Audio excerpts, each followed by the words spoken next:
Xitoy bizni bosib olyaptimi?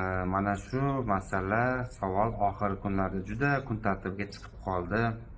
Ko'pchilik e'tirozlarni aytyapti. Menga ham juda ko'pchilik odamlar murojaat qilib chiqishyapti, izohlarda yozyapti. Siz nima deysiz bu masalada deb. Men bundan 1,5 yil muqaddam 2 yillar ham bo'libdi. Fransiyani bir mashhur jurnali bor edi, hozir eslolmayapman.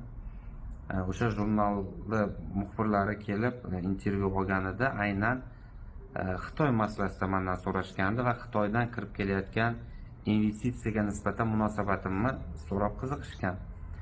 Men o'shanda ham aytganman, Xitoy to'g'ri iqtisodiy, siyosiy masalalarda o'zini teng, sherik, do'stona tutishga harakat qilyapti.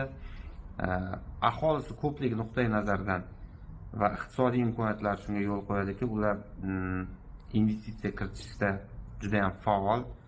Lekin o'sha duch kelgan investitsiya kiritar ekan deb hammasiga ham bosh keti yo'q, chegarasiz hajmda eshikni ochib olish to'g'ri bo'lmaydi.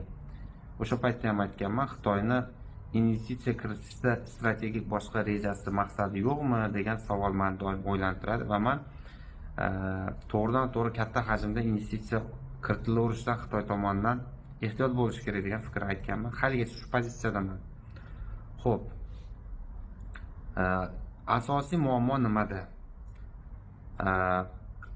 Investitsiyalar kelishi bu yaxshi holat, iqtisodga pul tikishi, tadbirkorlarni kirib kelishi va hokazo. Lekin u ham baribir qanaqadir balans bilan bo'lishi kerak. Oxirgi vaqtlarda haqiqatdan ham bizni ko'chalarimizda, savdo nuqtalarida Xitoy yozuvidagi o'sha peshtaxtalar, Xitoy yozuvidagi reklamalarning ko'payib ketganligi bu fakt.